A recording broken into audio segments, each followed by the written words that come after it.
बहुत समय पहले एक छोटे से गांव के पास घना जंगल था। इस जंगल में कई जानवर रहते थे, लेकिन सबसे खास था मोहन हाथी। मोहन बहुत ही ताकतवर, बुद्धिमान और दयालु हाथी था। वह जंगल के सभी जानवरों की मदद करता था और सब उसे बहुत मानते थे। वहीं गांव में एक सीधा साधा लड़का रहता था, जिसका नाम अजय था। अजय अपने माता पिता के साथ खेतों में काम करता था, लेकिन उसका दिल हमेशा जंगल की ओर खींचता था। उसे जानवरों से बेहद लगाव था। जब भी उसे समय मिलता, वह जंगल जाकर मोहन से मिलता। मोहन भी अजय को बहुत प्यार करता था। वह अजय को अपनी पीठ पर बैठाकर जंगल घुमाता और दोनों घंटों बातें करते। उनकी दोस्ती पूरे जंगल में मशहूर थी। एक दिन गांव में कुछ लालची व्यापारी आए। उन्होंने गांव के लोगों से कहा, इस जंगल में जो विशाल हाथी है, अगर हम उसे पकड़ लें तो उसे शहर में बेचकर खूब सारा पैसा कमा सकते हैं। कुछ लालची गांव वाले उनके साथ मिल गए और योजना बनाने लगे। अजय को यह बात सुनकर बहुत चिंता हुई।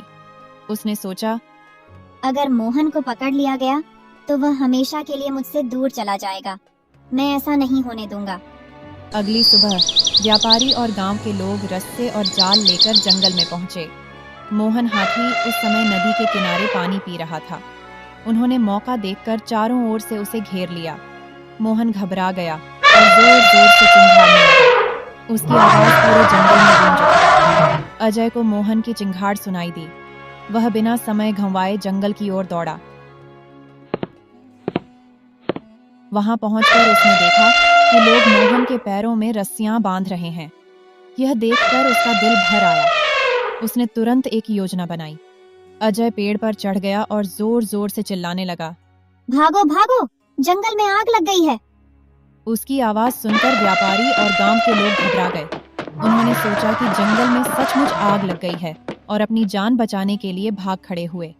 जब सब लोग भाग गए तो अजय दौड़कर मोहन के पास पहुंचा। उसने मोहन के पैरों से रस्सियां खोलीं और कहा, मोहन, अब तुम सुरक्षित हो।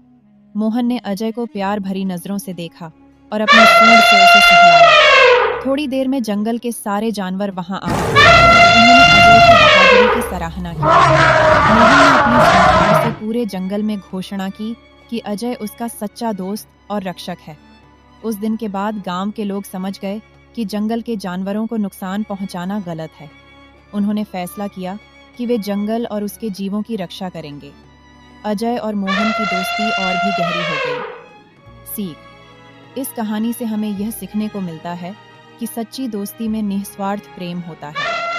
हमें हमेशा दूसरों की मदद करनी चाहिए और प्रकृति तथा जीवों की रक्षा करनी चाहिए।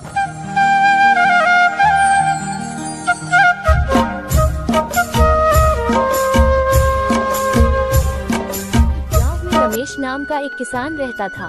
वह बहुत ही ईमानदार और मेहनती था। एक दिन उसने अपनी सारी फसल बेचकर अच्छा मुनाफा कमाया। वह पैसे लेकर घर लौट रहा था, तभी रास्ते में एक डाकू ने उसे रोक लिया। डाकू ने रमेश से पूछा, क्या तुम्हारे पास पैसे हैं? रमेश सोच में पड़ गया। वह जानता था कि झूठ बोलकर वह अपनी जान बचा सकता है, लेकिन ईमानदारी उसके लिए सबसे बड़ा धर्म था। उसने साहस जुटाकर कहा, हाँ, मेरे पास पैसे हैं, ये रहे। रमेश की ईमानदारी देखकर डाकू चौंक गया। उसने रमेश से पूछा, तुमने अपनी जान बचाने के लिए झूठ क्यों नहीं बोला?